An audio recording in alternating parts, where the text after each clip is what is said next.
bien des petites lettres. C'est le fun. Vous savez, moi, il y a un verset qui m'a toujours touché, puis qui m'a frappé dès le début. La lettre tue, l'esprit vivifie. Et là, je me suis dit, pourquoi qu'ils disent ça? Je me suis mis à réfléchir. Si je la lis comme je lis un roman,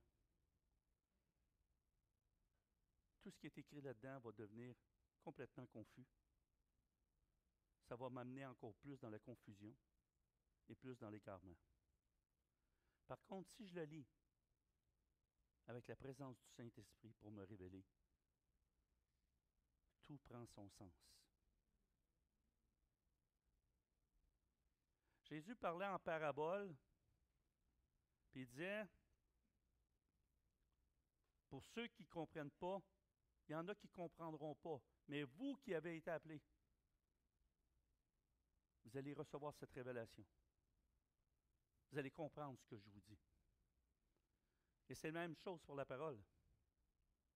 On peut la lire comme une lettre, comme un simple roman, ou à chaque fois qu'on s'approche puis qu'on lit cette parole-là, on s'incline devant Dieu puis on réclame sa grâce pour comprendre ce qui est écrit. Dieu commence une œuvre de sanctification, une œuvre de justification, une œuvre de salvation, ou si vous aimez mieux, de salut, une œuvre de régénération, une œuvre de guérison, une œuvre de délivrance. Finalement, Dieu commence son œuvre en nous, une œuvre de transformation de gloire en gloire. Ça veut dire qu'à chaque fois qu'il opère quelque chose en nous, c'est sa gloire qui est en train de se manifester. Êtes-vous d'accord avec ça? Quand moi, une personne était méchante, elle devient bonne, crois-moi que c'est la gloire de Dieu. Il y a des gens qui étaient des meurtriers puis qu'aujourd'hui, ils ne feraient même pas de mal à une mouche. Parce que Dieu les a transformés. Il y a des gens qui étaient des voleurs, tu pourrais leur mettre 1000 piastres sur la table et ils ne toucheront jamais. Et ça, c'est seulement Dieu qui peut faire ça. Maintenant, ça, c'est des péchés qui paraissent. Mais il y en a qui ne paraissent pas. On a parlé le mois passé sur le murmure, qui est un péché devant Dieu. La critique. La critique peut être constructive comme elle peut être destructive.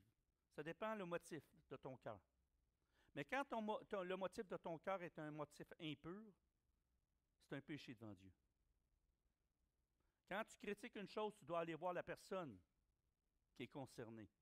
C'est un exemple dans l'Église. On a un problème avec le ministère des hommes. Ah, moi, le ministère des hommes font tel. As-tu été voir le responsable? Tu en as-tu parlé? Tu peux parler. Et moi, je vais aller plus loin que ça. Ceux qui ont le droit de parler, c'est ceux qui sont en action. Ceux qui ne font rien dans l'Église, on n'a pas besoin de gérant d'estrade. Comprenez-vous? Quand on est en action et qu'on veut que les choses avancent, généralement, la majorité de ceux qui veulent faire avancer les choses n'ont pas cet esprit négatif-là. Au contraire, ils cherchent des solutions pour améliorer les choses. OK? Et ça, moi, j'ai les oreilles grandes ouvertes et j'écoute attentivement. Hein? Parce que le Seigneur place des conseillers en entour de nous. Puis on doit écouter. Maintenant, cette parole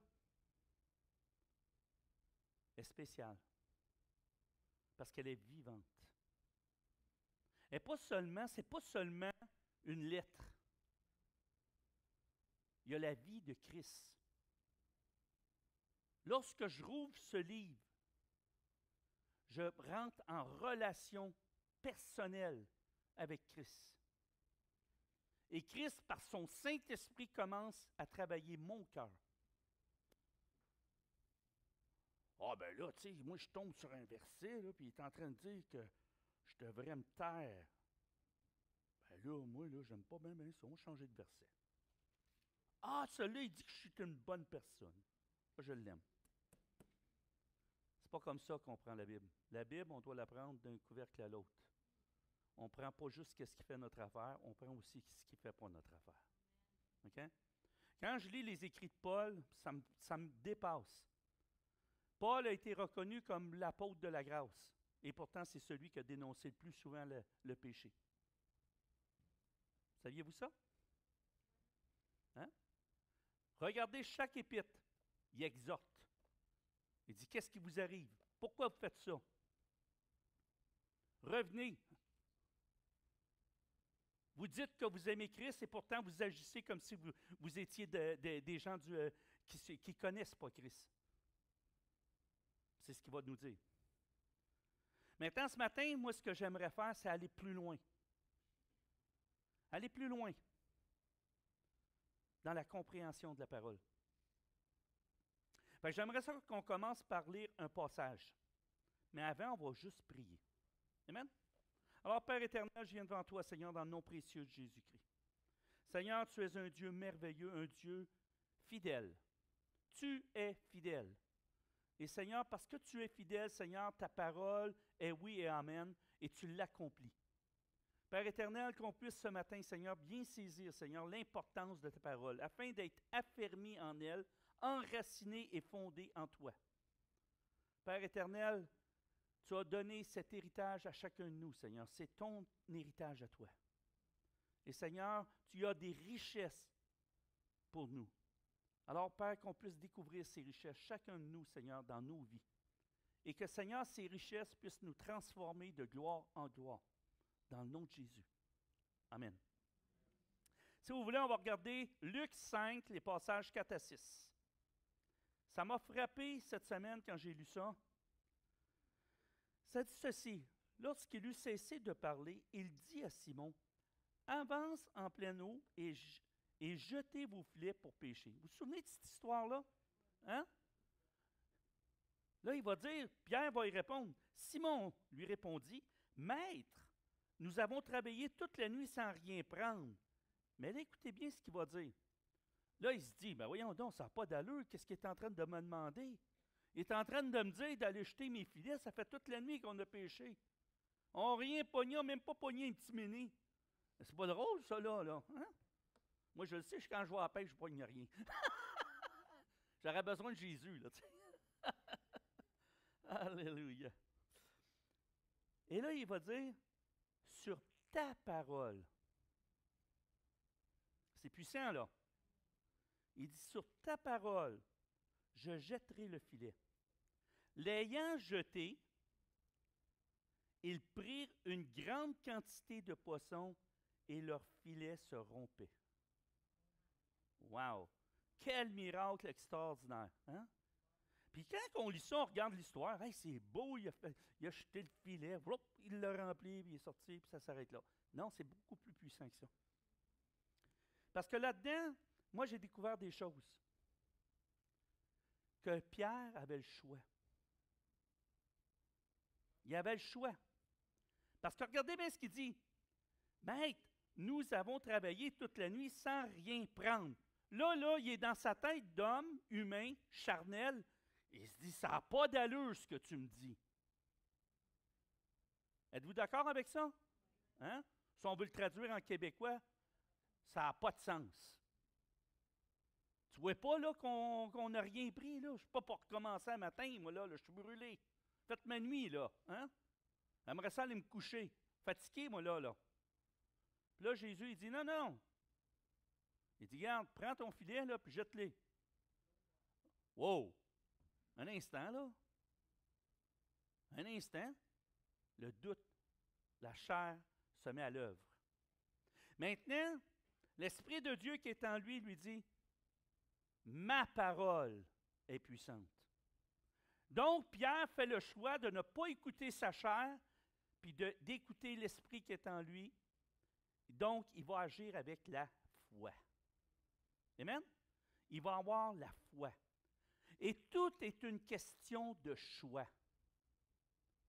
Chacun de nous autres, quand on est placé face à la parole, lorsqu'on la lit, puis que Dieu nous dit quelque chose, on a le choix de croire ce qui est écrit ou de ne pas y croire.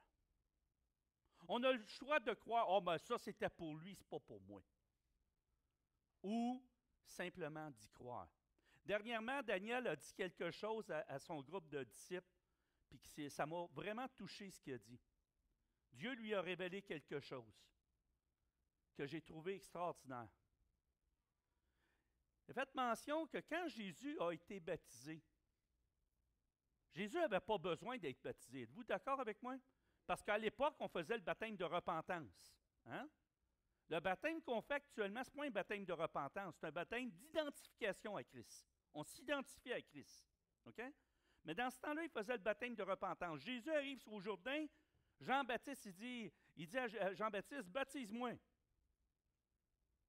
Mais là, Jean-Baptiste, il dit, ben non, je ne suis pas pour le baptiser, il est parfait. Il n'a pas besoin de se repentir. Mais il obéit. Qu'est-ce qu'il fait? Il baptise Jésus. Et qu'est-ce qui se passe après? C'est là qui est important. Le ciel s'ouvre, il y a une colombe qui descend, et tous ceux qui sont présents entendent une chose. Voici mon fils bien-aimé, en qui j'ai mis toute mon affection. Et là, c'est là que Daniel a été touché. Et ce que le Seigneur a dit à Daniel, ça m'a touché personnellement. OK? Puis j'espère que ça va vous toucher ce matin. Parce que c'est vraiment une parole qui vient de Dieu. À chaque fois qu'un enfant vient au monde spirituellement, à chaque fois qu'on donne notre vie à Christ, le ciel s'ouvre. Il y a une colombe qui descend et qui dit, « Voici mon fils bien-aimé en qui j'ai mis toute mon affection. » Chacun de nous, on est un enfant de Dieu que Christ regarde avec affection. Merci, Daniel, d'avoir été à l'écoute de l'Esprit. Merci. Parce que c'est une parole du Saint-Esprit, une révélation. Voyez-vous comment la parole peut nous parler? Ce n'est pas écrit de même dans la Bible. Est-ce que c'est écrit ça? Mais à chaque fois qu'on accepte Jésus, qu'on décide de suivre Jésus, de faire le choix de lui donner notre vie, qu'est-ce qu'il fait Jésus? Il nous donne sa vie. Du fait qu'il nous donne sa vie, on devient un enfant de Dieu. Et là, Dieu nous regarde avec admiration. Voici mon fils, ma fille bien-aimée, en qui j'ai mis toute mon affection. Wow! Quelle révélation puissante! Êtes-vous d'accord avec ça? Wow! On peut s'applaudir Dieu, hein? Alléluia! Alléluia! Wow! Et voici ce qui est dit dans Hébreux 11, 6. Or, sans la foi, il est impossible de lui être agréable, car il faut que celui qui s'approche de Dieu croit que Dieu existe et qu'il est le rémunérateur de ceux qui le cherchent. Qu'est-ce que ça veut dire, rémunérateur? Hein? Ouais, le rémunérateur, c'est celui qui te paye parce que tu fais quelque chose. Ou si vous aimez mieux, qui récompense un geste. OK? Maintenant, ça n'a pas juste pris de la foi. Vous savez, des fois, on confond la foi avec la confiance. Je peux avoir la foi, mais pas avoir confiance que Dieu va le faire pour moi. OK? Ça a pris de la confiance, que Pierre ait confiance en Jésus. Il avait développé une relation avec lui, puis cette relation-là a permis qu'il développe un lien de confiance. Et là, quand je regardais ça, j'ai pensé à toutes ces personnes qui ont été blessées dans leur cœur, qui ont été trahies, qui ont vécu des drames dans leur vie. Et là, ils arrivent devant Dieu, ils croient en Dieu, mais ils ont de la difficulté à croire, à avoir cette confiance en Dieu, que Dieu peut faire les choses pour eux autres. Et je suis venu avec un gros fardeau. Et là, le Seigneur m'a donné ce passage-là, dans Isaïe 61, 1. L'Esprit du Seigneur, l'Éternel, est sur moi, car l'Éternel m'a oint pour porter de bonnes nouvelles aux malheureux. Il m'a envoyé pour guérir ceux qui ont le cœur brisé, pour proclamer aux captifs la liberté et aux prisonniers la délivrance. Vous savez, quand tu as eu un père méchant, c'est difficile de croire que le Père céleste va être bon envers toi. OK? Tu as besoin d'une guérison. Maintenant, il y en a qui vont dire, ben ouais, mais qui s'approchent, Dieu va y guérir. Non, non. Dieu est meilleur que ça. C'est Dieu à ce moment-là qui s'approche de toi pour te guérir. Parce qu'il sait la souffrance. Parce qu'il a porté nos douleurs, il a porté nos souffrances. Et souvent dans nos vies, on porte nos douleurs et nos souffrances. On ne les dépose pas à la croix. Maintenant, ce matin, je vais vous inviter tantôt à déposer vos douleurs, vos souffrances à la croix. Les déposer là, afin de vivre la liberté. Et quand il parle ici pour proclamer aux captifs la liberté et aux prisonniers, les prisonniers, la délivrance, c'est que souvent dans nos cœurs, on est comme dans une cage. Okay? Et on est dans notre propre prison. Puis on a besoin que le cadenas soit coupé. Puis ça, tu ne peux pas le faire tout seul. Ça prend la puissance de Dieu. Est-ce que vous croyez que Dieu est puissant? Dieu, ce qu'il demande ce matin, tu as peut-être de la difficulté à me faire confiance, mais est-ce que tu peux croire que je peux faire ça? Si tu peux croire ça ce matin, je vais briser le cadenas et je vais te libérer. Amen? Parce que c'est la volonté de Dieu. Amen? Alléluia. Maintenant, c'est pour ça qu'au troisième point que j'ai mis, ça prend de l'obéissance. On va remarquer que Simon, il est placé devant un dilemme. Ils viennent de pêcher, il y a les poissons, oubliez-les, là. Il n'y en a pas. Il n'y a même pas un petit mini. Il n'y a même pas un petit. Il n'y en a pas. Il n'y en a pas. Imagine-toi, tu as travaillé toute la nuit. Retire le filet, lance le filet. Retire le filet, lance le filet. Puis là, maintenant, à 3 heures de la nuit, tu es un peu fatigué. Non, il faut que je lance le filet, je retire le filet. Hein?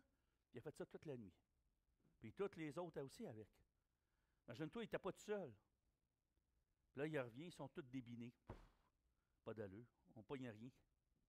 On n'a rien pogné. Qu'est-ce qu'on va manger aujourd'hui? Hein? Il n'y avait pas de frigidaire, eux autres. Fait qu'il fallait qu'ils pêchent à 3 jours. Hein? Fait que s'ils ne pognaient pas de poisson, ils ne mangeaient pas. Ils mangeaient du pain puis de l'eau. Hein? Puis là, ils sont débinés. Puis là, Jésus leur dit, non, regardez, là. Faites-moi confiance. Jette ton filet. Il est sérieux, lui? Il est sérieux dans ce qu'il dit? Ça fait 12 heures, là, je travaille comme un fou. Mais il décide de croire, de faire confiance, mais plus que ça, d'obéir. Parce que ce n'est pas suffisant de croire et de faire confiance. Il faut que tu obéisses, fasses un pas de foi.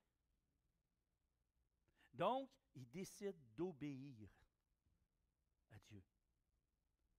1 Samuel 15, 22 dit ceci.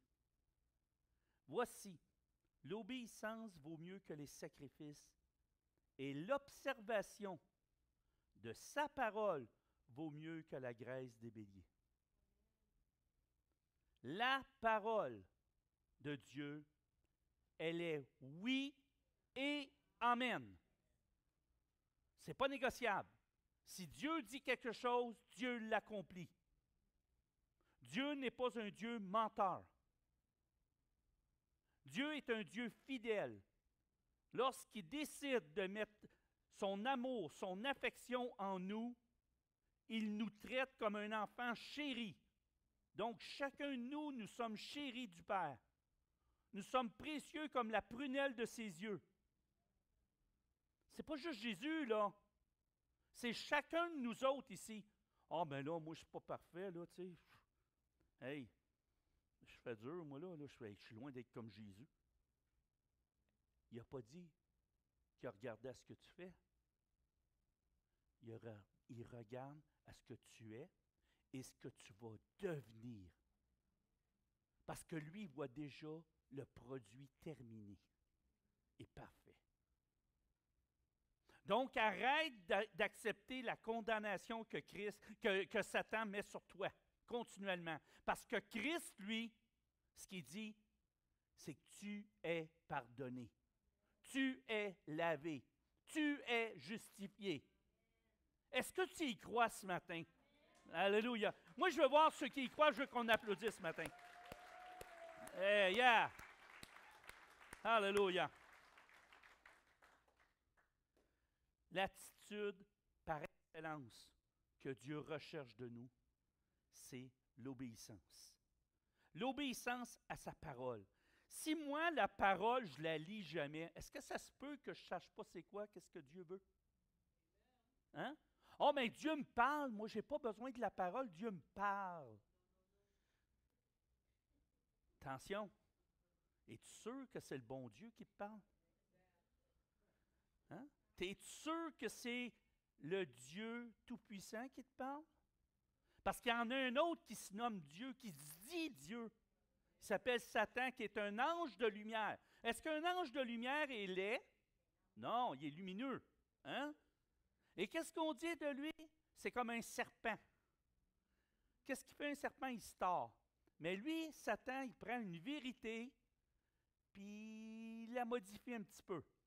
Ça a l'air vrai, mais ce n'est pas vrai. Comprenez-vous? Hein? Donc, prenez garde. Si tu veux être sûr que Dieu te parle, s'il te parle dans ton cœur, ça devrait toujours être confirmé par la parole. Parce qu'elle est immuable. Elle ne change pas. Et moi, là, je ne peux pas rajouter un point à ça. Si je prêche la parole de Dieu, Dieu va honorer. Mais si je ne prêche pas ce qui est écrit là, Dieu ne m'honorera pas. OK? C'est ça qui est important. C'est pas moi, c'est pas Dave, même s'il est bien bon. Hein? C'est pas Richard non plus. C'est la parole. Et la parole, c'est qui? Jésus. Ce qui est là-dedans, c'est la vie de Jésus qui peut nous transformer, qui peut nous changer. Amen? Alléluia. Et la dernière chose, un coup qu'on a tout fait ça, on a eu la foi, on y a fait confiance, on a obéi. Que se produit-il? Qu'est-ce qu'on voit à la fin? La récompense. Regardez ce qui est écrit à la fin. L'ayant jeté, ils prirent une grande quantité de poissons et leurs filets se rompaient. Wouhou! Moi, j'en revenais pas quand j'ai lu ça. J'ai dit, Dieu est le rémunérateur de notre foi. Wow!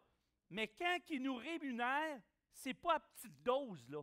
C'est un gallon d'eau, d'un gallon de l'esprit. Et là, c'est des grandes choses qui se produisent. Moi, c'est ce que j'aime de Dieu.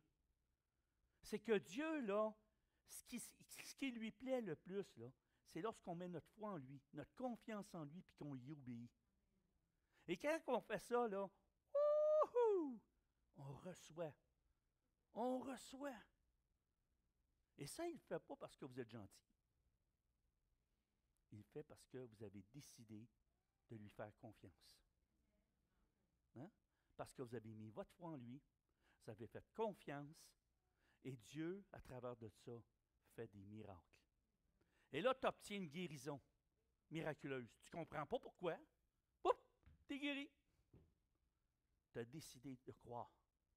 Tu as décidé de voir la gloire de Dieu, puis d'arrêter de te cacher, puis de me mettre des œillères, puis tu as décidé de dire, moi, j'ai décidé aujourd'hui de suivre Jésus. Moi, aujourd'hui, j'ai décidé d'y faire totalement confiance. Moi, j'ai décidé d'accepter que je suis un enfant de Dieu, que j'ai droit à ses richesses. C'est ça la vérité. Amen? Alléluia. Ah, Seigneur, t'es bon. Regardez ce qui est écrit dans Proverbe 35. Toute parole de Dieu est éprouvée. La semence, c'est la parole de Dieu. Wow! Il est un bouclier pour ceux qui en lui cherchent un refuge. Wow! Wow! Wow! Moi, là, vous êtes pas excités, vous autres? Moi, je suis excité au bout. Quand je lis ça, là, je suis là. Aïe, aïe! Aïe, aïe! Hey, vous savez, il y a une Super C, aïe, aïe, là. Mais moi, c'est aïe, aïe ici. Aïe, aïe! Aïe, aïe! Merci. Ah, je suis tellement béni, moi. Je suis tellement béni. Juste quand je lis la parole, là, il y a quelque chose qui se passe en moi. Là, ça vibre en dedans de moi. Ça vibre en dedans de moi. C'est comme un tremblement de terre qui est en dedans de moi. Puis je me dis, elle est tellement puissante. Il dit qu'elle est éprouvée. Ça veut dire, essaye pas de trouver d'autres moyens. La parole est 100% sûre. Comprends-tu ce que ça veut dire? 100%, ça veut dire qu'arrête de chercher des bébites. OK? Il n'y en a pas de bébites. OK? Le Seigneur, il les a éliminés, les bébites. OK? Elle est 100% sûre. Donc, tu peux faire confiance à ce qui est écrit. Amen? Oh, wow! Il est un bouclier. Moi, j'aime ça. Moi, j'aime ça parce que je suis un guerrier. Tu sais, j'aime ça. Hein? Le côté guerrier un peu. Ouais, j'étais un peu batailleur, c'est pour ça. Pour ceux qui, en lui, cherchent un refuge. Tu sais, des fois, tu vis des choses dans ta vie difficiles. Quand tu prends ta parole, puis que tu commences à la lire, elle devient un refuge pour toi. Elle devient ta paix. Elle devient ta joie. Elle devient ta joie dans les circonstances même défavorables de ta vie. Elle te donne une force. Elle te vivifie. Elle fait une œuvre en toi que seule la parole peut faire. Donc, si tu t'en éloignes, tu viens de faire une gaffe. Parce que comme on a besoin de manger, je l'ai dit la semaine passée, on a besoin de manger de la nourriture, mais on a besoin de manger le pain qui est Christ. Il est ici. OK? L'homme ne vivra pas seulement de pain, mais de toute parole venant de Dieu. Amen?